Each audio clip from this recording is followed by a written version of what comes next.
Hi everyone, welcome to my channel. ఈరోజు సెషన్లో మనం degree Osmania university first year second sem related grammar topics గురించి discuss చేస్తున్నాం. Unit 6, 7, 8, 9, 10 అనేవి మనకు సెమ్ 2లో ఉంటాయి. ఆల్రెడీ 6, 7, 8 యూనిట్స్వి గ్రామర్ కంప్లీట్ అయిపోయింది. ఇది యూనిట్ 9లో ఉన్నటువంటి గ్రామర్, అంటే గ్రామర్ ఒక్కటే కాదు, vocabulary, spelling, pronunciation, LSRW, writing skills, ఇలా అన్నీ కూడా యూనిట్కి సంబంధించినవి ఈ ఒక్క వీడియోలోనే మీకు కంప్లీట్గా ఉంటాయి అన్నమాట. ఓకే, సో ఇంక మనం వీడియో స్టార్ట్ చేస్తే ఫస్ట్ వచ్చేసి గ్రామర్లో మనకి ఇక్కడ ఈసారి ప్రిపోజిషన్స్ ఉంది. ఈ యూనిట్ లో ప్రిపోజిషన్స్ ఇచ్చారు. సో ఆల్రెడీ మీకు ప్రిపోజిషన్స్ తెలుసు. It shows the relationship between a noun or a pronoun. So ఈ ప్రిపోజిషన్స్ లో కూడా place, time, direction, moment, cause and position బట్టి అవి ఉంటాయి. ఫర్ ఎగ్జాంపుల్, ఇప్పుడు ఒక ప్రిపోజిషన్ ఉంది. ఇది ఎప్పుడూ కూడా దాని ప్లేస్ గురించి చెప్పాలనుకున్నప్పుడు in, on, and, under, between ఇలాంటి వర్డ్స్ ని యూజ్ చేస్తారు. టైం గురించి at, on, in, during, before, after ఇలాంటివి యూజ్ చేయడం. డైరెక్షన్స్ అనుకో టువర్డ్స్, ఫ్రమ్, ఇన్ టు ఇలాంటివి. కాజ్, రీజన్ చెప్పాలనుకుంటే because of, due to. Means or agency అయితే బై, విత్. ఇలా మనకి కంప్లీట్ గా relationship between a noun or pronoun with another word చేయాలి అంటే ఖచ్చితంగా కావాల్సిన వర్డ్ వచ్చి ప్రిపోజిషన్. సో మనం ఈ ప్రిపోజిషన్ కి సంబంధించినటువంటి టెక్స్ట్ బుక్ ఎక్సర్సైజెస్ ని ఇంకా చూసుకుంటే, see here, first complete the sentences using the correct preposition from the given options. ఇక్కడ ఆప్షన్స్ కూడా ఇచ్చారు, అందులో కరెక్ట్ ఏదో మీరు ఐడెంటిఫై చేయండి అని అన్నారు. So first one, she succeeded dash finishing the project dash time. She succeeded in on అని ఉంది. సో ఆన్సర్ వచ్చేసి she succeeded in finishing the project on time. She is married with to my friend అని ఉన్నారు. So with మై ఫ్రెండా, to my friend అంటే to my friend. Avani ఈ was prevented dash entering the restricted area. So of ఆ, from ఆ. So from entering the restricted area. Harsh is proficient dash mathematics. In మ్యాథమెటిక్సా, at మ్యాథమెటిక్సా అంటే in mathematics. Heena is proficient dash public speaking. So Heena దేంట్లో proficient, ఇన్నా, అట్టా public speaking లో అంటే at public speaking. The manager is responsible dash the entire department అంటే responsible for the entire department. Manjula was accused dash cheating dash the exam. Accused of cheating in the exam. We were surprised dash the news. By the న్యూసా, at the న్యూసా అంటే by the news. The lawyer insisted for or on a fair trial. The lawyer insisted on a fair trial. I interned dash a scientist who had done research dash climate change. I interned under a scientist who had done research on climate change. Our report focused dash the impact dash rising sea levels dash coastal communities. So our report focused on the impact of rising sea levels on coastal communities. So ఇది screen shot తీసుకోండి, exam కి చాలా important bit ఇది. And next fill in the blanks with suitable preposition. So ఇక్కడ మీకు ఎలాంటి options ఇవ్వలేదు, direct మీరే రాయాలి. So he is addicted dash WhatsApp games. He is addicted to WhatsApp games. The distracted him dash his work. So the distracted him from his work. The judge ruled dash favor dash the defendant. The judge ruled dash favor in favor of the defendant. I met her dash the party. I met her at the party. I had not seen her dash last year, since last year. The success dash the project depends. The success of the project depends on teamwork. She was angry dash me. She was angry with me dash what happened yesterday. About what happened yesterday. So ఇది వచ్చేసి prepositions topic. ఇంకా మనం next వొకాబులరీకి వెళ్ళిపోతే abbreviations ఉన్నాయి. Abbreviations అంటే తెలుసు కదా, shorter forms of the words or phrases. So దీన్ని బట్టి మనం వాళ్ళు అడిగితే ఫుల్ ఫార్మ్స్ కూడా రాయాల్సింది ఉంటుంది, వాళ్ళు షార్ట్ ఫార్మ్స్ ఇస్తే అబ్రివేషన్స్ ని. ఓకే, సో మనం ఒకసారి టెక్స్ట్ బుక్ ఎక్సర్సైజ్ చూడండి ఒకసారి ఇక్కడ. So first right the meanings of the following abbreviations. So ఇక్కడ మీనింగ్స్ రాయమని ఇచ్చారు. ఫస్ట్ వన్ ఏముంది, ఈటీడి. ఈటీడీ అంటే estimated time of departure. Estimated time of departure. Next one dist dot అని ఉంది, సో దాన్ని డిస్టెన్స్ అనేసి అంటారు, డిస్టెన్స్. నెక్స్ట్ వన్ ఎంఆర్ఎస్ అంటే మిస్ట్రెస్. నెక్స్ట్ వన్ డబ్ల్యూ అని చెప్పేసి ఒక స్లాంట్ ఉంది, సో దీన్ని విత్ అనేసి అంటారు. నెక్స్ట్ పిహెచ్డి అంటే doctor of philosophy, doctor of philosophy. And next one J R అంటే జూనియర్. నెక్స్ట్ వన్ ఏడి అంటే anno domini, anno domini. Next prof అంటే ప్రొఫెసర్. అండ్ నెక్స్ట్ బిబిఏ అంటే bachelor of business administration, bachelor of business administration. Okay, next write the abbreviations of the following terms. So ఇప్పుడు full forms అడగట్లేదు, ఇక్కడ abbreviations అడిగారు. Bachelor of science, దీన్ని మనం ఎలా రాస్తాం, బిఎస్సి, సి చిన్నగా ఉంటుంది, బిఎస్ పెద్దగా ఉంటుంది. నెక్స్ట్ స్ట్రీట్, స్ట్రీట్ అన్నప్పుడు ఎస్టీ రాసి డాట్ పెట్టాలి. నెక్స్ట్ మినిమం అంటే MIN full stop. Next by the way అంటే బిటిడబ్ల్యూ. స్క్వేర్ ఫీట్ అంటే ఎస్క్యూ డాట్ ఎఫ్టి. నెక్స్ట్ మిస్టర్ అంటే ఎంఆర్. నెక్స్ట్ నెంబర్ అంటే ఎన్ఓ డాట్. నెక్స్ట్ మాన్యుస్క్రిప్ట్ అంటే ఎంఎస్. కిలోగ్రామ్ అంటే కేజీ. ఓకే, సో ఇది వచ్చేసి ఈ 2 బిట్స్ వచ్చేసి మీకు ఈ టాపిక్ లో ఉన్నాయి, ఇవి చాలా ఇంపార్టెంట్, వీటిని స్క్రీన్ షాట్ తీసి నేర్చుకోండి. అండ్ నెక్స్ట్ మనం వెళ్తే స్పెల్లింగ్స్ ఉన్నాయి. ఓకే, సో మీకు ఇక్కడ స్పెల్లింగ్స్ కనిపిస్తున్నాయి కదా, ఈ స్పెల్లింగ్స్ ఏంటి అంటే ఒకసారి చూడండి. నౌన్, అడ్వర్బ్ రెండు సిమిలర్ గానే ఉంటాయి కానీ మీనింగ్స్ మాత్రం కొంచెం డిఫరెంట్ గా ఉంటాయి. సో మీనింగ్ చేంజ్ ఉంటుంది, ప్రొనౌన్సియేషన్ అండ్ స్పెల్లింగ్స్ కొంచెం చేంజ్ ఉంటాయి, కానీ వాటిని ప్రొనౌన్స్ చేసినప్పుడు మనం చాలా వరకు కన్ఫ్యూజ్ అవుతూ ఉంటాం, ఎందుకంటే ఇది American English and British English వల్ల మనకు వచ్చే కన్ఫ్యూజన్ అనమాట. సో వీళ్ళు ఇక్కడ ఇచ్చిన వాటిని యూజ్ చేసుకొని మనల్ని ఎలా మీరు ఈ బ్లాంక్స్ ని ఫిల్ చేస్తారు అని అడుగుతున్నారు. సో ఇది వచ్చేసి టెక్స్ట్ బుక్ ఎక్సర్సైజ్. ఒకసారి చూస్తే ఇక్కడ మనకు ఆల్రెడీ ఇచ్చారు, ఈ ఆప్షన్స్ ని మనం ఎలా ఫిల్ చేస్తాము అనేసి అడిగారు. సో ఫస్ట్ వన్ చూస్తే, she dash me how to manage my time but her dash was not helpful. So ఇక్కడ మనకు అడ్వైస్ రెండు ఉన్నాయి. సో ఇందులో దేన్ని ఎక్కడ రాస్తారు అని అడిగితే ఫస్ట్ వన్ వచ్చేసి అడ్వైస్డ్, ఇది రాయాలన్నమాట, ఎస్సిడి. ఓకే, ఫస్ట్ వచ్చేసి advised me, she advised me how to manage my time but her dash was not helpful. But her advice, advice, advice was not helpful. So ఇది వచ్చేసి noun, advice అనేది advised ఉంది కదా, ఇది వచ్చేసి verb.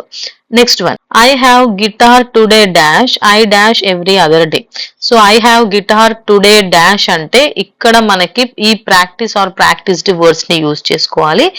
And ఇక్కడ చూస్తే ఈ ప్రాక్టీస్ ఉంది కదా, సో దీన్ని ప్రాక్టీస్డ్ అని రాయాలి, PRACTICED,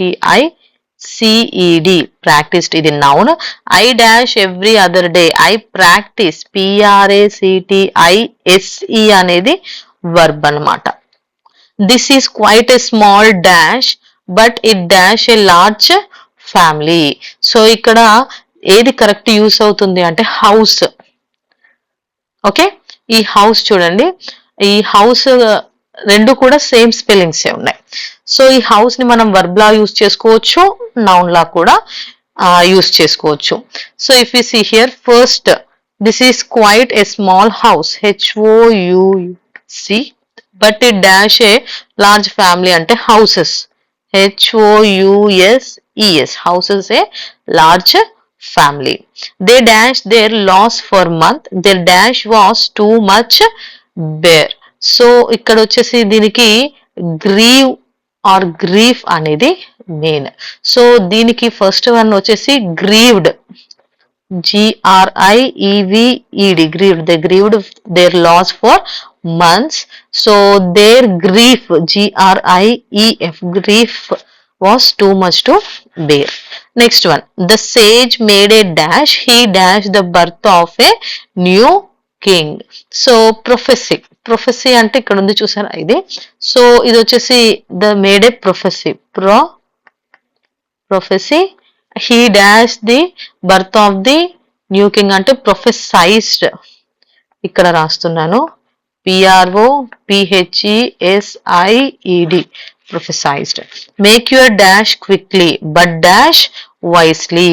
సో చాయిస్ అన్నమాట, make your choice quickly but choose అనుంది కాబట్టి choose wisely. Please dash me this time, I promise not to make another dash again.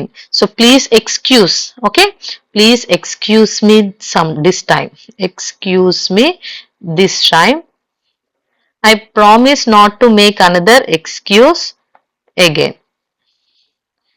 I dash in her, my dash is that she will succeed, I believe or believe, okay. So I believe in her, I believe in her, my belief is that she will succeed. He took a long time to dash but his dash was final. So ikkada he took a long time to decide or decision. So idi, okay, he took a long time to decide but his decision was final. Please dash the question, I am waiting for your answer. Please answer for your answer, direct మనకు ఇక్కడ వెతకకుండానే అర్థమైపోతుంది. So please answer the question, I am waiting for your answer. She dash very well, her dash impressed everyone. She dash very well అంటే ఇక్కడ perform or performance, she performed very well, performed very well, her performance impressed everyone. You should dash more often, dash you have such a lovely dash, you should smile more often, you have such a lovely smile. Okay, so this is the bit from spelling. So spellings లో ఈ bit అనేసి practice చేసుకోండి. And next వచ్చేసి మనకి pronunciation ఉంది, అంటే connected speech అనమాట. So ఇందులో మీకు కొన్ని టైప్స్ ఇచ్చేసి అందులో ఏది ఏ టైప్ అని అడుగుతారు. సో నేను మీకు డైరెక్ట్ ఆన్సర్స్ చెప్తాను. మీరు ఒకవేళ మాక్సిమం మీరు ఎగ్జామ్కి వచ్చినా రాకపోయినా ఇవే బిట్స్ వస్తాయి కాబట్టి మీరు దీన్ని నోట్ చేసుకొని అలాగే చదువుకోండి. సో ఇందులో వీళ్ళు దేన్ని ఏది అనేసి అడుగుతున్నారు. ఇందులో టైప్స్ ఇచ్చారు చూడ, catenation, intrusion, elision, assimilation, germination. Okay, so ఇందులో ఏది ఏంటి అని అడుగుతున్నారు. సో టర్న్ ఆఫ్ లైట్స్ అనేది ఎలిషన్, ఇది ELISION elision. And go on అనేది catenation. Okay, and next I agree అనేది intrusion. Next law and order కూడా ఇంట్రూషన్. షీ ఆస్క్డ్ మీ అనేది క్యాటనేషన్. డోంట్ యూ నో అనేది అసిమిలేషన్. నెక్స్ట్ డే కూడా అసిమిలేషనే. Good boy అనేది కూడా assimilation. And next one this shop అనేది assimilation. Sit down is catenation. And next one వచ్చేసి want to go assimilation. Next last chance అనేది elision. And next big game వచ్చేసి assimilation, black coffee అనేది elision, and put it on అనేది catenation. అసలు ఇవన్నీ ఏంటి అనేసి అంటే వీటిని మనం ప్రొనౌన్స్ చేసేదాన్ని బట్టి వీటికి కేటగరైజ్ చేశారనమాట. సో క్యాటనేషన్ అంటే ఏంటి అంటే లింకింగ్ ఆఫ్ వర్డ్స్ అన్నమాట. వీటిని లింక్ చేసుకుంటూ చదవగలిగే వాటిని క్యాటనేషన్ అనేసి అంటారు. ఇంట్రూషన్ అంటే ఇవి ఎలాంటివి అంటే ఎక్స్ట్రా సౌండ్ ని యాడ్ చేస్తే దాన్ని ఇంట్రూషన్ అంటారు. ఎలిషన్ అంటే సౌండ్ ని డిలీట్ చేస్తే, యాడ్ చేస్తేనేమో ఇంట్రూషన్, డిలీట్ చేసి తక్కువ చేసి చదివితే దాన్ని ఎలిషన్ అంటారు. అసిమిలేషన్ అంటే సౌండ్స్ ని జాయిన్ చేసి కలిపి చదివితే అసిమిలేషన్ అంటారు. నెక్స్ట్ జెమినేషన్ అనేసి అంటే ట్విన్నింగ్ సౌండ్స్, ట్విన్ అంటే ఏ వర్డ్ తో నిండాయి మళ్ళీ అదే వర్డ్ తో స్టార్ట్ అయితే దాన్ని జెమినేషన్ అనేసి అంటారు. సో అంత డీప్ గా అవసరం లేదు, జస్ట్ ఇవేదేదో తెలిస్తే సరిపోతుంది. ఓకే, ఈ బిట్ ఒకటి చూసుకోండి. నెక్స్ట్ వచ్చేసి LSRW, word association chain. So word తోనే ఇంకొక వర్డ్ ఎలా కనెక్షన్ ఉంటుంది అనేసి ఇక్కడ వర్డ్ అసోసియేషన్ చైన్ అని చూపిస్తున్నారు. ఎగ్జాంపుల్ ఇప్పుడు స్కూల్, టీచర్, క్లాస్ రూమ్ లో స్టూడెంట్స్ ఏం చేస్తారో నేర్చుకుంటారు. Next rains, cloud, sky, weather, climate, ఇవన్నీ ఏంటి అన్ని కనెక్ట్ చైన్లు అన్నమాట. ఈ చైన్స్ అని గురించి చూడడం. సో ఇక్కడ మనకు కొన్ని టెక్స్ట్ బుక్ ఎక్సైజ్ ఒకటి ఇచ్చారు చూడండి. So this is the text book exercise. Create a word association chain of 8 words from each of the following. So ప్రతి దాని నుంచి 8 words ని అంట ఫామ్ చేయమన్నారు. సో ఈ చైన్ కి సంబంధించి ఫస్ట్ వచ్చేసి రోడ్ ఇచ్చారు. రోడ్ కి సంబంధించినవి ఏమేమి ఉంటాయి? ట్రాఫిక్ ఉంటది, నెక్స్ట్ వెహికల్స్ ఉంటాయి, ఫ్యూయల్ కావాలి, పొల్యూషన్ జరుగుతుంది, ఇది ఎన్వైరన్మెంట్ కి రిలేటెడ్, ఇది క్లైమేట్ తోని రిలేటెడ్, అండ్ చేంజెస్ కూడా జరుగుతాయి. నెక్స్ట్ షాప్స్ లో ఏముంటాయి? గూడ్స్ ఉంటాయి, పర్చేస్ చేయాలి, దానికోసం మనీ కావాలి, సేవింగ్స్ ఉండాలి, కొనుక్కోవాలి అంటే బ్యాంకుకి వెళ్ళాలి, బ్యాంక్ లో అకౌంట్ ఉండాలి, మనకు కొనాలన్న ఇంట్రెస్ట్ ఉండాలి, లేదంటే ఈ ఇంట్రెస్ట్ ని అప్పు అని కూడా అనుకోవచ్చు, వడ్డీకి కూడా తెచ్చుకోవాల్సి వస్తుంది ఒక్కోసారి. నెక్స్ట్ వన్ నోట్ ప్యాడ్ దేనికి యూజ్ చేస్తాం? రాయడానికి, writing, notes, study, learning, knowledge, education దేనికోసం? కెరీర్ కోసం. నెక్స్ట్ కేక్, ఫస్ట్ బేకరీలో ఫ్లోర్ ఉంటుంది, అది ఏం ఫ్లోర్ అంటే వీట్ ఫ్లోర్, ఆ వీట్ ఫ్లోర్ ఫార్మింగ్ చేయడం వల్ల వస్తుంది, ఆ ఫార్మింగ్ దేని కిందకి వస్తుంది? అగ్రికల్చర్, అదంతా ఫుడ్ అండ్ న్యూట్రిషన్ కిందకే వస్తుంది. సో ఇలా చైన్ ని చేయమని అడిగారు. డిఫారెస్టేషన్ లో ట్రీస్ ఉంటాయి, ఫారెస్ట్ ఉంటుంది, వైల్డ్ లైఫ్ ఉంటుంది, habitat, ecology, environment, conservation. Next one వచ్చేసి లాయర్ అంటే court, justice, law, rights, constitution, democracy, nation, ఇవన్నీ లాయర్ కిందికి వస్తాయి. Next sculpture, art, creativity, artist, imagination, expression, culture, heritage, ఇవన్నీ స్కల్ప్చర్ కిందికి వచ్చే linking or chaining words. Next మీడియాలో న్యూస్, దాంట్లో ఇన్ఫర్మేషన్ ఉంటుంది, దానివల్ల అవేర్నెస్ వస్తుంది ఎవరికి అంటే పబ్లిక్ కి. సో అందులో ఒపీనియన్స్ ఉంటాయి, సొసైటీ ఉంటుంది, చేంజ్ అనేది జరుగుతుంది. సో ఇది ఈ LSRW లో ఉన్నటువంటి టాపిక్. నెక్స్ట్ మనకి రైటింగ్ ఉంది. రైటింగ్ లో ఫార్మల్ అండ్ ఇన్ఫార్మల్ లెటర్స్ అనేవి ఉన్నాయి. సో ఫార్మల్ లెటర్స్ అంటే తెలుసు కదా, official are professional or business purpose కి యూజ్ చేయడం. ఇన్ఫార్మల్ అంటే ఫ్రెండ్స్ కి, రిలేటివ్స్ కి, మనకు తెలిసిన వాళ్ళకి రాయడం. సో ఫార్మల్ రాసేటప్పుడు చాలా పొలైట్ గా రెస్పెక్ట్ తో రాయాలి. అండ్ మనం కొన్ని విషయాలు గుర్తుంచుకోవాలి. లైక్ ఫస్ట్ సెండర్ అడ్రస్ రాస్తాం, తర్వాత date, next receiver address, next subject ఏంటో రాసి సాలిటేషన్ అంటే సారా, మేడం అనేసి రెస్పెక్టెడ్ సార్, మేడం అని పెట్టి, తర్వాత బాడీ రాసి, తర్వాత కాంప్లిమెంటరీ క్లోజ్ చేస్తాం, యువర్ సిన్సియర్లీ, యువర్ ఫెయిత్ఫుల్లీ అని, తర్వాత సిగ్నేచర్ పెడతాం. ఓకే, సో ఇది ఫార్మల్ లెటర్ యొక్క ఫార్మాట్ అన్నమాట. అండ్ నెక్స్ట్ ఇన్ఫార్మల్ కి వస్తేనేమో ఫ్రెండ్లీ పర్సనల్ టోన్ ఉంటుంది. ఇందులో direct address, date, salutations, body and closing చేసేస్తాం అన్నమాట. Okay, so text book exercise చూడండి. Apply for a job opening, highlight your qualification, experience and skills relevant to the position. So ఇది వచ్చేసి letter చూడండి, from address, date, to address, subject మీరు application చేసుకుంటున్నారు, sir or madam salutation. Next ఇది వచ్చేసి body of the letter. Next ఇక్కడ మనం thanks చెప్పేసిన తర్వాత యుఎస్ ఫెయిత్ఫుల్లీ ఏంటి, కాంప్లిమెంటరీ క్లోజ్ అండ్ మీ సిగ్నేచర్. ఓకే, సో ఇది వచ్చేసి ఫార్మల్ లెటర్ అనమాట. సో నెక్స్ట్ వన్ చూడండి, head librarian of the district library in your town asking for details regarding new membership. So library membership కోసం మీరు letter రాస్తున్నారు. So from date to subject sir or madam అని రాసి body of the letter రాసి complimentary close చేసి sign చేస్తున్నాం. Next one, you are the captain of a college sports team, write to a sporting goods store placing and order of list. So మీరు కొన్ని items ని కొనాలనుకుంటున్నారు, sports items, so దానికోసం letter రాస్తున్నారు. So ఇది వచ్చేసి ఆ లెటర్.